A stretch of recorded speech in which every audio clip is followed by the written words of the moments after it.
We're just 1 week away from bending over and staring through the whole glory of Team Rocket set, which releases on April 18th in Japan.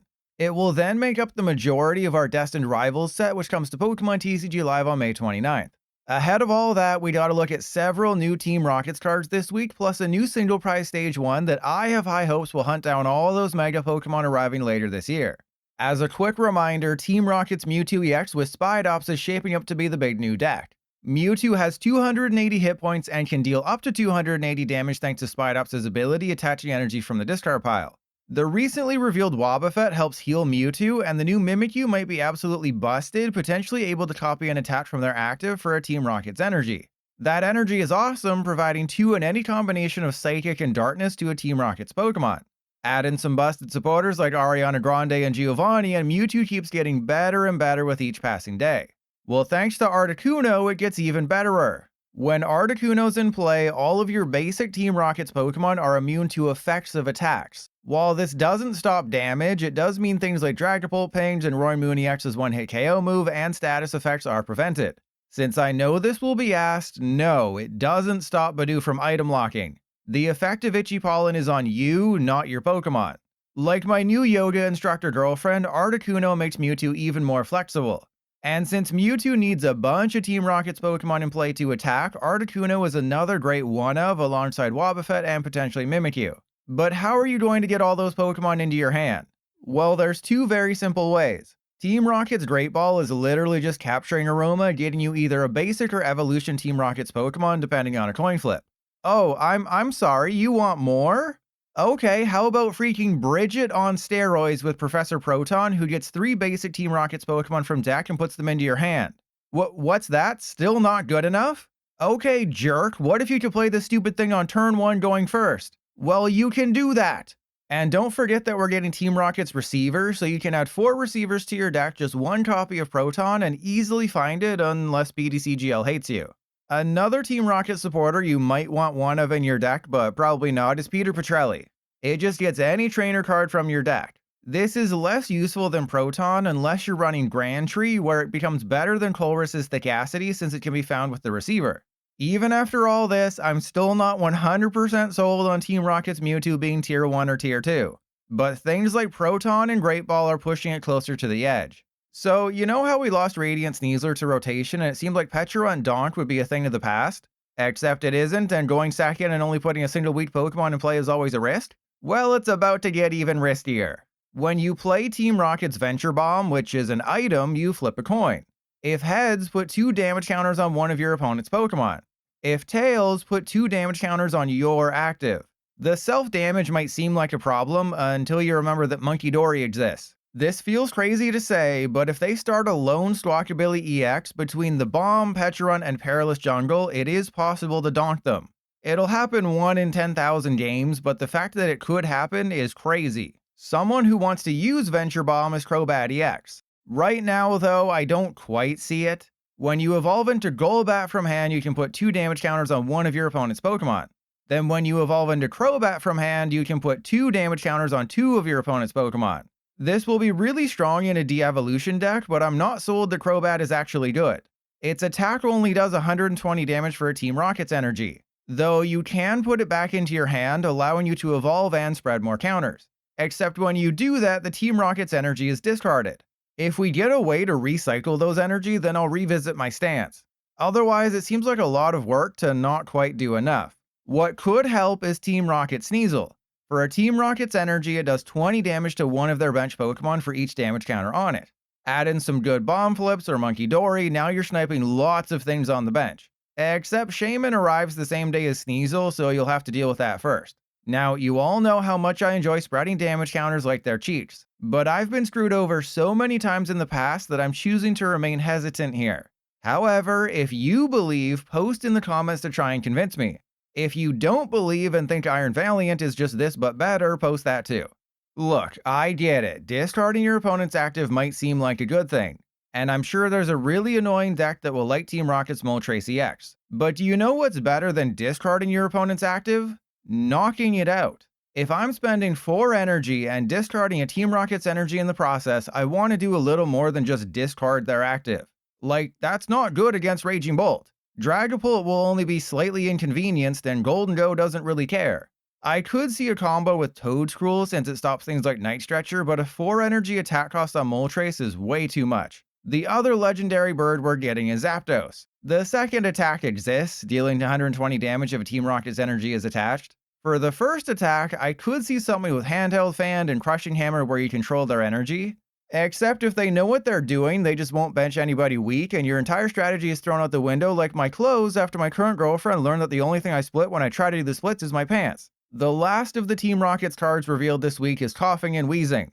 Wait, is Coughing and Wheezing or are Coughing and Wheezing? Whatever. For, you guessed it, a Team Rocket's energy, Wheezing does 40 damage for each Pokemon in play with Coughing or Wheezing in its name. Because I can't do math good, I thought this was goated. Then I used my toes and realized it's definitely a road deck, just maybe not a meta deck. Since it counts Team Rocket's Wheezing and Coughing, Galarian Wheezing, and regular Wheezing and Coughing, you can easily get a full board of 6. But 6 times 4 is only 240, putting you out of range of a lot of meaningful Pokemon. And you can only have 4 Team Rocket's energy in your deck. And you can only have Coughings and Wheezings in play, nobody else. So you're relying on supporters to fully carry you. Sure, 151 Wheezing has a funny ability that can cheese free prizes on a coin flip, and you could use Area 0 to get your damage up to I think 320, but it's asking a lot. I think it really does come down to whether or not we get a special charge for Team Rocket's energy. If we do, it'll be a road deck. If we don't, it'll be a Rouge deck. Moving to the non-Team Rockets cards, we have arguably the most forgettable Pokemon from Gen 3. Crazily enough, Huntail and Gorebyss actually have a chance to not just be a road deck, but an actual deck. It's weird to say out loud, but the more I think about it, the better it seems. It is a bit of a combo, so bear tick with me.